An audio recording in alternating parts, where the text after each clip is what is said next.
hermano a través de las redes sociales me hacía un comentario absolutamente legítimo y completamente cierto, ¿no? Que no me queda más que darle la razón. Y es que decía que él ve que a la crisis creciente que se produce en el matrimonio, es decir, el número de matrimonios que fracasan, el número de matrimonios incluso entre personas creyentes que se echan a perder, y que terminan destruyendo no solamente una pareja, terminan afectando no solo los hijos producto del matrimonio, sino que terminan realmente dañando la sociedad, porque sin la familia no tenemos un núcleo básico de la sociedad. Los sociólogos norteamericanos que hicieron una investigación que no tiene nada que ver con cuestiones religiosas, han visto que la condición o las características para que una familia tenga éxito, incluso económico, porque este era un estudio básicamente económico y de estabilidad social, no tenía nada que ver con religión, decía, cada vez que existe este orden final de la educación, matrimonio, hijos, ese orden es orden que garantiza un enorme nivel de éxito en la estabilidad familiar y el éxito económico de la pareja para poder contar con los recursos para educar bien a los hijos.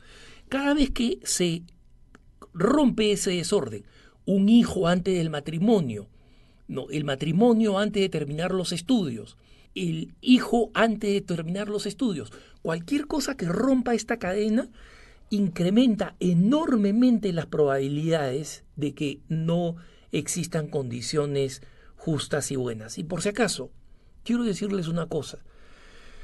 Yo sé que muchísimas personas que me escuchan están conviviendo, y sé que muchas esposas, muchas personas son madres solteras, muchas de ellas sin culpa propia, son personas que han sido abandonados por sus cónyuges.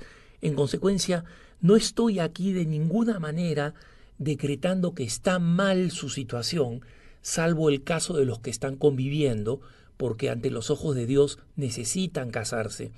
Pero en cualquier otra circunstancia son múltiples situaciones en la vida que nos llevan a donde estamos, y eso no nos hace menos dispuestos, ni menos preparados, ni menos presentes para ser auténticos y amados, amadísimos hijos de Dios, y para poder sacar con cualquiera que sea la dificultad una familia adelante. Pero en este programa, en este punto de vista, específicamente quiero referirme a aquellos que están contemplando prepararse para el matrimonio. A raíz del comentario que este amigo, este hermano, me hizo en redes sociales sobre cómo muchas veces todas aquellas personas que no están convencidas de cómo y cuándo se van a casar, en parte no lo están porque no están dispuestos a vivir el matrimonio día a día. Y ese es el gran punto, ¿no? Vivir el matrimonio día a día. Allí está el gran secreto.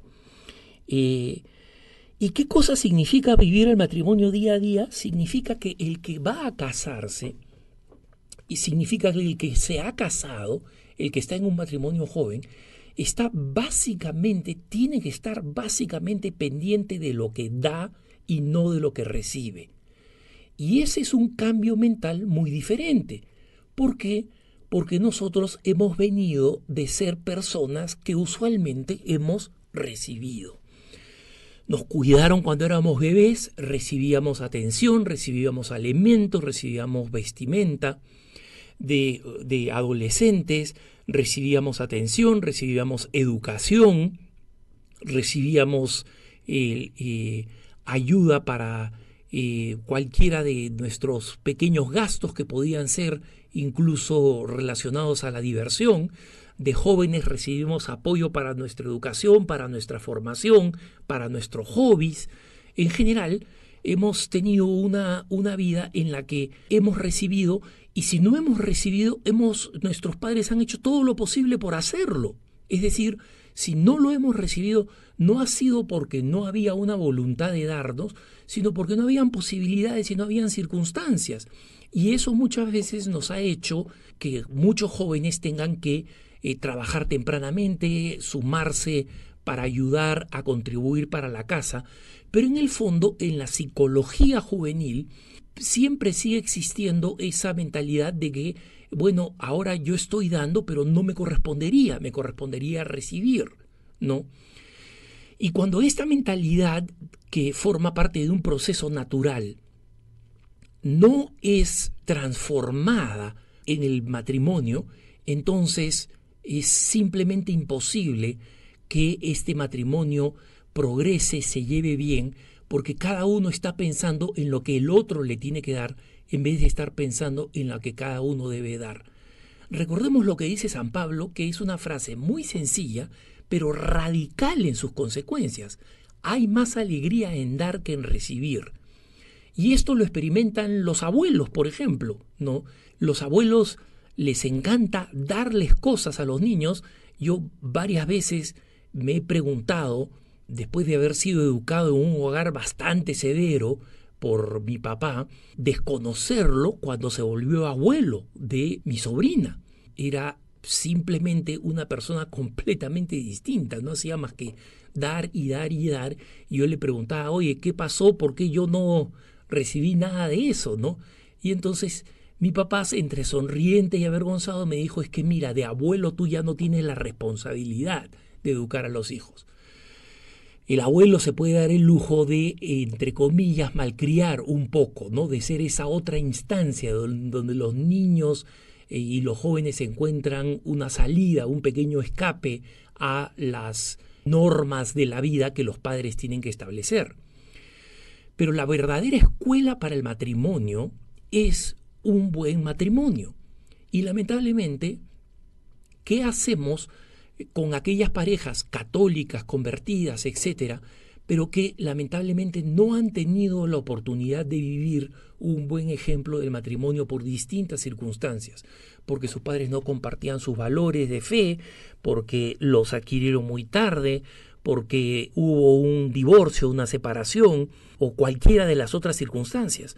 Los jóvenes católicos que se casan hoy son los que están llamados a romper ese círculo vicioso y crear un círculo virtuoso. Algunos jóvenes que se están preparando para el matrimonio decían, oye, mira, nuestra preparación para el matrimonio es 16 días. Y alguien por ahí me dijo, 16 días es un montón, hay otras preparaciones que son 2 charlas, ¿no? Entonces, y sin embargo, un sacerdote se prepara 7 años antes de ordenarse para ser sacerdote. Y el matrimonio también es un sacramento como es el del orden sacerdotal. Mi respuesta es que la escuela para el matrimonio es la escuela de la familia. La familia enseña durante muchos más años que los 7 que estudia un seminarista cómo ser esposo y cómo ser esposa. Y cuando los niños ven cómo se aman esposo y esposa, cómo se donan, ¿no? Cómo cada uno está atento al otro. Y si hay alguna diferencia de opinión, es porque simplemente los esposos quieren, entre comillas, digamos así, competir en quién se encarga, quién da más, quién ayuda, ¿no? Entonces, cuando los hijos ven eso, van no solamente aprendiendo, porque aprendiendo suena a una convicción y a un dato puramente intelectual. No, van absorbiendo, van viviendo esta donación, esta entrega, ¿no? Y por eso no es casualidad que en muchas familias católicas, especialmente con hijos numerosos, salgan tantas vocaciones. Salgan vocaciones a la vida religiosa, a la vida consagrada, al sacerdocio. ¿Por qué? Porque lo que ellos han visto, en lo que han sido educados, es en el dar, en el darse, en el entregarse generosamente. Esa es la maravilla, digamos así, de la formación para el matrimonio. Y obviamente surge la pregunta completamente justa que ya hemos mencionado. Pero Alejandro, ¿qué pasa si es que yo no he recibido eso en mi familia? Como sucedió en la mía. No, mis padres, un padre no creyente, que como he mencionado más tarde se convirtió y vivió como un santo, que no creía no solamente en los principios teológicos, sino tampoco en los principios morales de la Iglesia Católica. Una madre durante mucho tiempo intimidada y no practicante para nada, no teníamos objetos religiosos en la casa, etc. Yo entiendo el reto para mi hermano o mis hermanas de lo que significa contraer un matrimonio y vivir como esposo y esposa sin saberlo, ¿no? Sin haber aprendido adecuadamente cómo hacerlo. Pero ellos pueden comenzar con el apoyo de los distintos apostolados y ministerios que hay para alentar al matrimonio, pueden comenzar leyendo buenos libros sobre el matrimonio, que los hay abundantemente, consultando con distintos ministerios de pastoral juvenil, pero sobre todo comprendiendo que hay algo que no necesariamente se va a aprender por herencia, no, sino que es algo que le corresponde al cristiano. El cristiano fundamentalmente da, y no solamente da, se dona. Y en la medida en que sea capaz de donarse, el católico está en la capacidad suficiente para vivir su vida entregado, para vivir su vida amando, construyendo, de tal manera que sea un testimonio para los hijos de lo que significa un verdadero hogar de Nazaret. Y por eso, siempre que veo un matrimonio nuevo, los encomiendo y les pido que se encomienden a la Sagrada Familia de Nazaret para que las virtudes perfectas que vivieron Santa María y San José y el Niño Jesús, y la manera como se sostuvieron y lograron criar para el mundo ni más ni menos que al Salvador, sean las virtudes que puedan vivir los matrimonios católicos. Que tengas un buen día.